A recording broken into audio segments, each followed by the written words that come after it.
Let's check in with Court Clapping in the Storm Tracker Center. Dry your tears at the end of the school year. Now summer is exciting, summer vacation. It's funny you were saying it's hard to wake up the kids for school. I'm trying to wake up my college student right now because he has to catch a plane to come see me. Court, still hasn't picked up the phone in 30 minutes of me trying. So when you're doing the weather, I'm going to try him again. I didn't want to say anything, Kelly. I didn't want to jinx it. Maybe we all yell into the phone. Working hard behind the scenes. Wake up. Trying to get Jeremy up. You're watching on the stream. Wake Jeremy, up. Call your mom back. She's worried about you.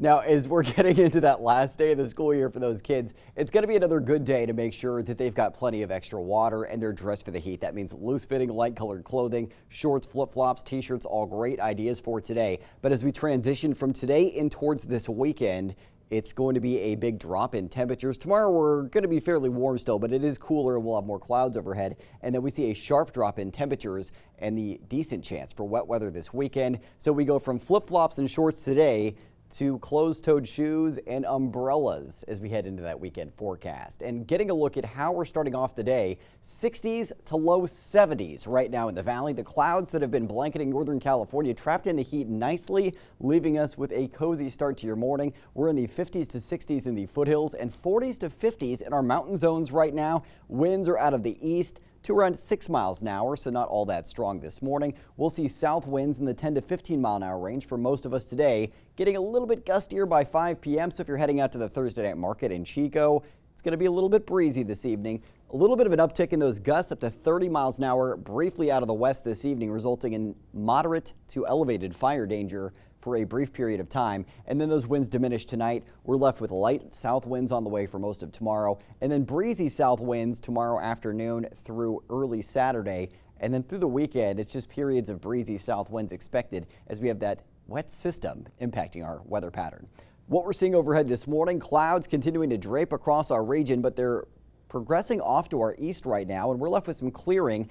Now, today, our weather pattern is still dominated by this ridge of high pressure that's centered just off to our east. But as we head into the weekend, this is what's really driving our weather pattern and our forecast for Saturday and Sunday. It's going to leave us with the cooler temperatures and that chance for showers on the way as that progresses closer to the coast. And here's your hyperlocal futurecast. High pressure to our east, keeping us dry for today and most of tomorrow, but then low pressure closing in on the coast, bringing that cooler air mass in and the moisture that's going to give us that chance for showers on the way. That becomes deeper Saturday into Sunday, and that's the time frame where it looks like we'll have the heaviest chance for showers, and then high pressure builds back in early next week, resulting in drying conditions and warming temperatures. So through Friday night, areas closer to the coast and the Oregon border, that's where we'll have a chance for just a trace of rain, really. Saturday, it looks likely we'll see around 1/10 of an inch of rain possible for Redding. Most valley areas seeing sprinkles, and higher elevations closer to the coast seeing 1/2 inch of rain or so, but moving further inland, it's not much until Sunday. That's when the latest models are giving us more than 1/2 inch of rain for Redding,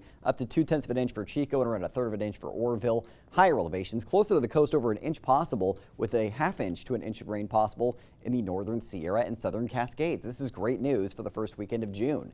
Temperatures today, mostly upper 70s to mid 80s in the northern mountains, 70s to low 80s in the Sierra and southern Cascades, foothills in the 70s to mid 80s, and if you're in the valley, it's mostly low to mid 90s for your Thursday afternoon. Partly cloudy this morning, but mostly sunny for the better part of the day, so grabbing those sunglasses is a great idea on your way out the door. Now, we're still pretty toasty today, but temperatures dip back to around average on Friday, and then it's a sharper drop into the 70s for this weekend. Low to mid 70s at that Saturday, mostly mid 70s Sunday. The chance for showers really ramping up from Saturday afternoon through most of Sunday, but then diminishing early next week as temperatures heat back into the mid 80s Monday, and then low to mid 90s Tuesday into Wednesday of next week. So Kelly, it is another roller coaster of temperatures throughout your extended forecast.